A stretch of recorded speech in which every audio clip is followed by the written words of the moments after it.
Thank you, Christy, for chairing and for helping with this thing. Nicole, I cannot begin to tell you how much I appreciate your kindness during all it took us months to get this worked out so I could come talk for 30 minutes. Life gets kind of crazy, but you were always so kind. And so I wish everybody was. I mean, sometimes it's like, well, go screw yourself. I'm going, God, but you were so kind. I appreciate you. I love that promise. It's like that promise. There's something about this idea of walking hand in hand with the spirit of the universe. I mean, it's kind of heady when you think.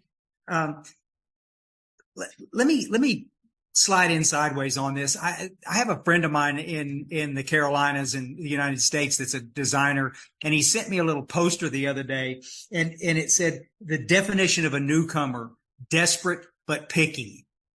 And I thought, that's so true with so many folks that I've known in these rooms like that. It's like, I definitely want to be there. I want to do this, but is it okay if I just sort of do it my way?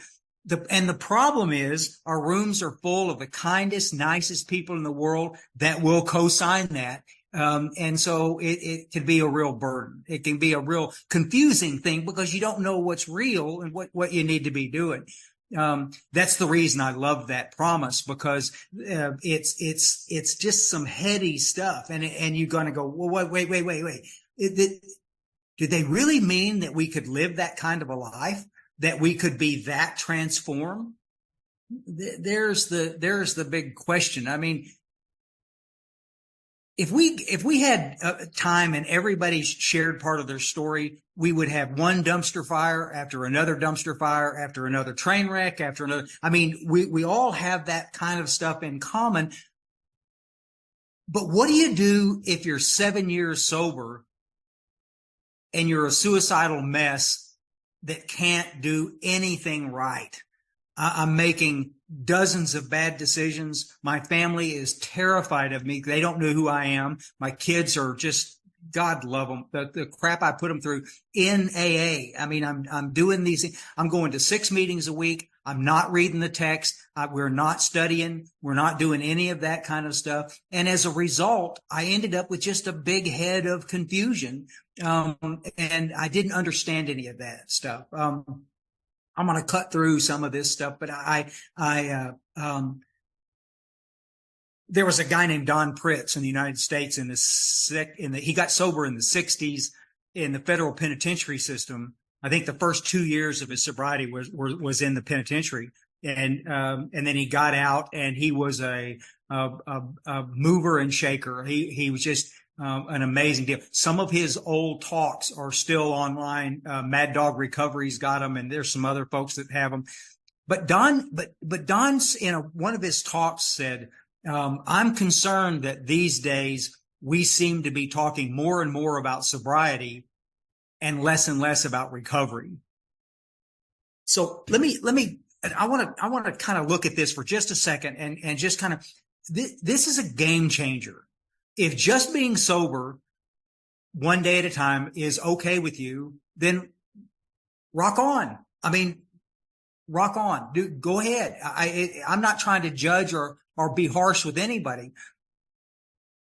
But what if you made that connection? And a lot of us, there's a common thread that runs through a whole bunch of us where we've made that connection and we realize that, in the words of Mark Houston, I smell more. There was some point when we kind of went, wait a minute, there's more to this than just staying sober one day at a time. In the words of my friend Mickey Bush, so's the cat. I mean, just being sober is not a game changer. It may keep you out of some trouble, and I get that. I'm totally digging it. But in the bigger picture, when you listen to these talks that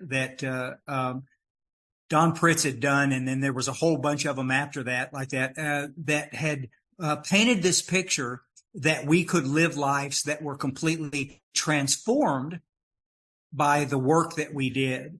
And so that's kind of what I wanted to talk about for a few minutes. And because some of y'all have had profound experience with that, you understand exactly what it is that I'm talking about. Y'all ever thought for a second, I wonder statistically how many people come to AA because they want to have a transformed life, or how many people come to AA because they just want to be out of trouble. And I get it. Again, I'm not knocking it, but what do you do when you get out of trouble? What do you do when she says, well, come on back to the big room, come on back to the big bed, and you get a brand new truck? That's a big thing in Texas. Or you just figured out how to cook a brisket for the first time without ruining it.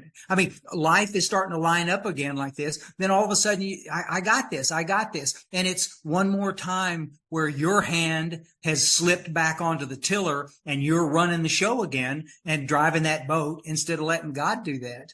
From early in the text until later in the text, the most recurring theme in the big book is work and self-sacrifice for others, but it's always for a reason, because we can live transformed lives when we do that.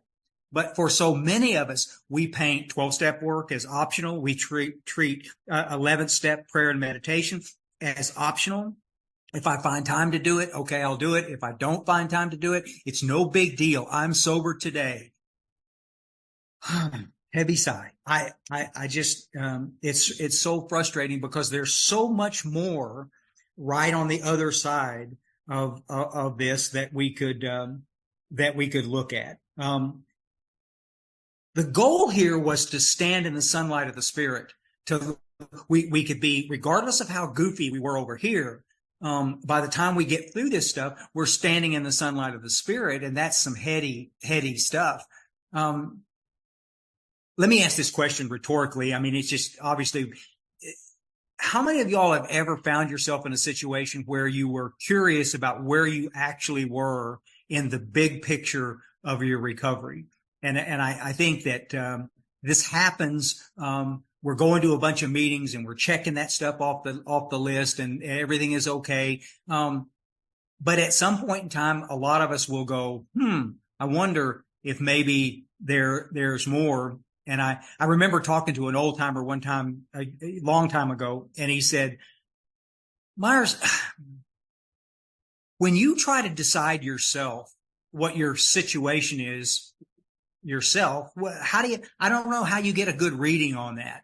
And I said, well, how would you know where you are? And he said, the best way I've ever known to find out if you're drifting sideways, because we all do. I don't care how spiritual you are or whatever the deal is. If we have a tendency to drift from one point to another. One of the things that I thought was brilliant was, go back I'm not sure if in the British version, the page numbers line up. I can't ever remember to look, but from the ABCs on 60 to the third step prayer on 63, I'm not sure where it is in that, the books in Great Britain, but there's 2.5 pages there where Bill Wilson stops talking about alcoholism completely. He doesn't talk about it anymore. And he starts talking about this crazy idea that perhaps my big problem is selfishness and self-centeredness. And for those 2.5 pages, Bill starts painting this picture of what we would later call the sage character. Who am I? How authentic am I? Do I really give a rat's fuzzy rear about my character? Do I care at all? Or am I just focused on one day at a time stuff? Y'all, let me tell you, sometimes I'll take some heat. People will write me and they misunderstand what I'm saying. It was the kind folks in my first AA group that saved my bacon. Their love for me and their kindness and generosity, it saved me. The problem I ran into was as I began to grow and spend time in AA, I began to realize that, instead of moving into the arms of my creator, which is what I hoped I would do, I tended to drift sideways and I started to manifest some crazy stuff. How many of y'all have ever sponsored somebody that did really good, and then not so good, and now all of a sudden they're drifting towards maybe a different addiction, food, sex?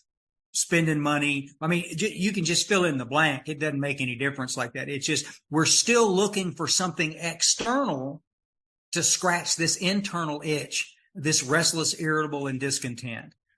And Bill understood that. I mean, it's just, and I've seen anecdotal evidence of that hundreds and hundreds and hundreds of times since I've been in these rooms, where people would just drift into some crazy stuff. I bet I've sponsored 100 men that got clear of horrendous booze and dope problems, got okay, everything's cool, and then all of a sudden they drift off into porn and internet weird stuff, and they're looking at all kinds of weasel porn and crazy stuff. I mean, it's just, it doesn't make any difference what it is. It's just all of a sudden they're twisted up in a way that their life is destroyed again. And eventually I've seen, I couldn't count how many families were destroyed by this second addiction that came in, because it seems to bitch slap us. It seems to catch us off guard, and we don't realize, because we're sitting there. I'm sitting there for all of those years going, I'm not drinking Canadian whiskey and I'm not doing any of that meth. I'm okay. I'm fine. But it doesn't manifest that way when your life is to a point to where you're 7 years sober and you walk into a room and your entire family gets up and walks into another room. You know something's wrong. You know something. Go read those 2.5 pages and see if you can identify with that stage character. I mean, how many of us have ever walked out of a meeting patting ourselves on the back because of that awesome share in there? I mean, we are just these, we're special. And then the next day we're doing crazy stuff and saying crazy stuff and gossiping and doing all kinds of stuff like that. This is the stuff that Bill Wilson was trying to warn us about. These are manifestations of self, which will kick our little tail. And, anyway, I think that the question becomes, what do you want? What is it that you want out of your recovery? If I don't think that AA or DAA or I don't think that any of these 12-step fellowships should become a burden. And yet they do become a burden for so many of us because we're not getting the things out of them that we should. Listen, how many of y'all have ever heard a kind, just super sweet little lady in a meeting say, if you hang around long enough, you'll hear what you need to hear? I mean, I heard it always. I get it. I love the lady.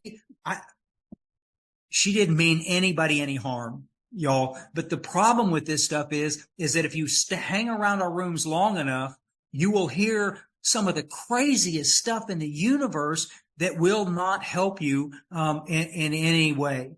And part of this is just based on the confusion of what it is that we're hearing. So let me be really, really clear, okay? How many times have you been in a meeting and heard somebody say, this is not a race, you need to take your time? Me. Okay. And then 20 minutes later, somebody goes, this is a race and time is important. Okay. One little piece of confusion. And then you hear something else. And then pretty soon you're kind of walking around with this head full of aphorisms and things that you want to share, but you're not really convinced of any of it. And this is where so many of us find ourselves. And I'm not talking from some spiritual mountaintop. I am a walking dumpster fire who at 7 years sober was a suicidal mess, and needed desperately to find a solution. And the solution was being introduced to a crusty old bastard in Dallas, Texas, who loved me enough right off the bat to tell me the truth about what was going on. And he said, Myers, you've let hundreds and hundreds and hundreds of wonderful people set the baseline of what your program looks like. And what you might try to do is read the text and let the text set that baseline so that you can be clear about what's going on. And I remember pushing back and fighting that whole idea. I was fighting it with tooth and nail. But the reality of it is that it was the truth. As I began to lean back into the basic text, I'm 7 years into the gig, and I don't know who the co-founders of Alcoholics Anonymous are. We never read the text in our book. Our meetings were designed to share our day, our experience, strength, and hope. And we set the book on a coffee cup on top of the book, and that's what it was for.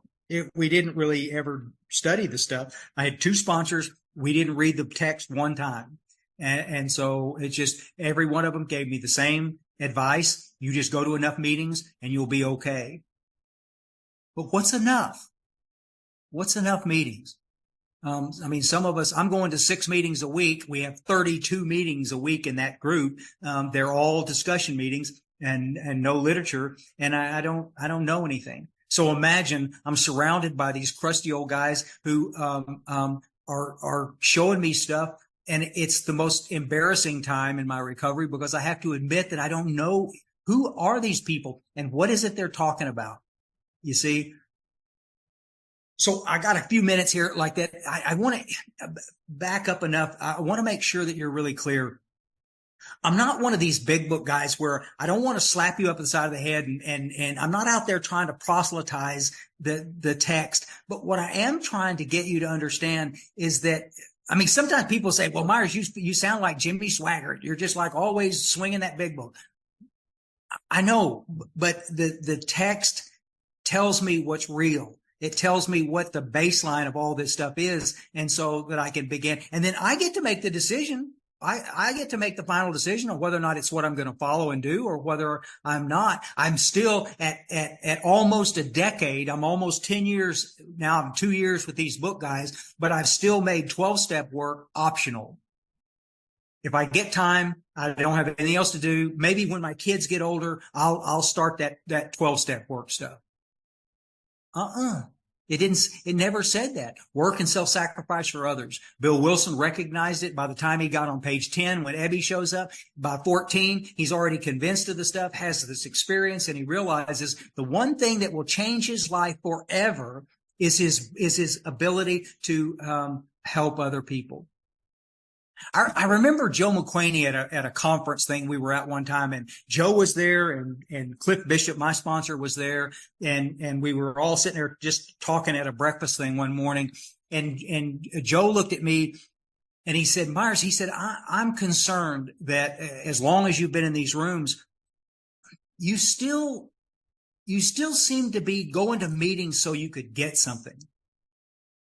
And I went, well, no shit, dude. I mean, I thought that's what we were supposed to do. I thought that's what a meeting was for. And he said, Myers, he said, just chill. Let me just tell you this. He said, at some point in time, you're going to make this monumental shift in what's going on. And you're going to realize that your job in that meeting is not to be fed. It's to feed. And I remember looking at him and I went like, are you stupid? I mean, what are you talking about? Like, I didn't get it. And later I went back in and I thought about it a little bit and I went, holy cow, truly. That's what it was so important like that. And it changed everything about how I approach meetings, how I approach recovery. If you're having a messed up day, go call somebody and go try to help somebody. If life sucks huge and you think, I can't stand this anymore, go find somebody to help. Everything in your being, everything in your psyche will say, don't do it. Just sit on your butt and get funked out and get all goofy and get like everything. You just, get up and go call somebody. Look at Bill Wilson when his deal fell through and he realized AA hadn't even been started yet. And he's all messed up and he's scared spitless and he doesn't know what to do. And what he do? He took action. He picked up a telephone and he started making calls and he found the folks that introduced him to Dr. Bob and at the Cyberland estate. And all of a sudden things began to happen and he set a path which would separate us forever from, I don't know what to do with this disease. Cause now we know. If you're new in here and you're struggling trying to figure out the whole thing and this sort of thing, listen, the next time you go to a meeting, instead of sitting there with your homies and talking stuff like this, stand there and look around the room for people that are struggling. Look at people that are hurting, and walk over, introduce yourself, say howdy, and see if you can do anything to make them feel more comfortable in that room. Sounds real simple. Sounds kind of stupid, really, when you think about it like that. But the reality of this is, as an old guy looking back on my life, I have watched this happen over and over and over again, where folks would make a comment about something, and I've had hundreds of people that have written me over the years that said, Myers, you probably don't remember me, but you helped me one night understand what that meeting was about, and sat with me so I didn't feel alone, and helped me kind of wade through the whole thing like this. Kindness, y'all, we take for granted. But the reality of it is, you will never, ever forget people who were kind to you. So let's just do that. And then let's stop buying into the idea that I have to be sober X amount of time before I can help folks and sponsor people. I've got newspaper articles from the days of early Bill Wilson in the first 100, where men and women were 3 weeks sober and they were already sponsoring people. 3 weeks sober. And I sponsor a guy right now that I just started sponsoring that's 21 years sober, and he's never sponsored anybody. What a dick. I don't know. It just drives me insane like that. I just but I won't judge him. Well, I just did, but y'all understand what I'm saying. I don't want to judge anybody like that, but it's painful to realize that somebody settled for less over and over and over again. And 21 years into the deal, they're still taking, they're still just have their hand out like that. The other piece in the last couple of minutes that I have, y'all, is this idea about step 11 stuff. Prayer and meditation, again, was not meant to be, it was meant as a discipline to be practiced. It wasn't meant as something that we could do when we wanted to or needed to. I mean, come on. When things look really dark or bleak like that, I mean, most of us will go, God, I need some help, and we'll slide off into that stuff. But what about when things are groovy? What about when things are okay? What does that look like? I had a conversation with Mark Houston 25 years ago, I guess. And Mark said, Myers, what's your prayer life look like? And I'll never forget the conversation, because I didn't want to have the conversation. And I remember looking at him and I went, the truth? And I remember him looking at me and he said, yeah, that would be nice. Well, I'm trying to find out in the big picture, what is your prayer life like? And I went, I don't know. As I'm backing my pickup out of the driveway in the morning, and I'll say, God, thanks for the day. Hope you're with me, or something like that. And he said, really? And I said, yeah. And he said, I'm just going to say this, dude. I think you can do better than that. And the reality of it was that he wasn't kidding. One of the funniest things that I ever heard in AA was a meeting one night, a book study. And toward the end of the meeting, there was this kid, and he always called God Big Homie, and it always made me laugh. He said he was talking about Big Homie, and he said, but I want to tell y'all something before I shut up. I want to tell you, my sponsor asked me this morning, if God was your girlfriend, would she be happy with how much time you're spending with her? And I remember looking at this kid across the room, and I thought, that may be one of the most profound things, or one of the stupidest things I have ever heard, but it made me laugh really big, because it puts it into perspective about what this stuff is all about. If your prayer life has gotten stale, it's gotten goofy, then just simply, Bill Wilson says that we stand at the turning point. We can start over anytime we want to like that. And so just go stand at the turning point, go start over with this stuff, and then see what that looks like. If you're struggling with that stuff, I left my email address in the chat. Email me, and I'll send you some stuff to read. I'll send you some prayer stuff. I'll send you, my buddy Yale has a document that's 41 pages long, that's full of spiritual stuff. That's really, he's collected it over the years, and it's fascinating. I'm delighted to send it to you. There was a guy,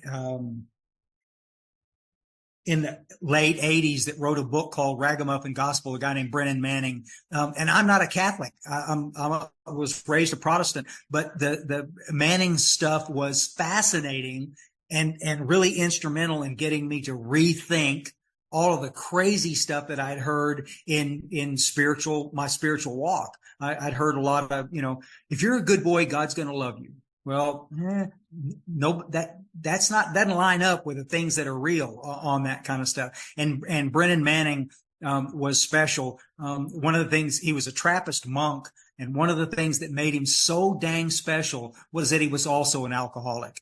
And a brutal alcoholic, and he wrote a bunch of fine books, and he's really a fun guy to read because he was brilliant, a little Irish guy, brilliant. But the things that he said, if he'd have been a polished dude, I wouldn't have listened to anything that he said. I'd have just, okay, thanks, Brennan, go sit down. I don't care like that. But because he was me, a foot and a half shorter. I just couldn't believe how smart he was in the things that he wrote. But you'll get a kick out of that stuff. These disciplines are huge. There was another thing I wanted to mention really quick. There was a prayer called the Welcoming Prayer that was written by Father Keaton, another Catholic guy. It's amazing how that all works in my life. But the Thomas Keaton, I thought this prayer was the stupidest prayer I'd ever heard in my life. Seriously. It starts out, welcome, welcome, welcome. And then it's just real short and goes on from there. And a guy in France gave it to me. And I remember, I said, I texted or emailed him the next day, and I said, that's the stupidest prayer I ever heard. And he laughed and he said, just keep doing it. Just keep reading it. I'll send it to you if you want it. So every day I would read it. And then it got to where I was reading it 2 or 3 times a day. And then it got to where I was memorizing it. And then it got to where I just it was so, amazing, because the prayer allows me to start over. How many of you guys start off a spiritual giant and by 9 o'clock you're full blown, I got to have it my way kind of guy? Yeah.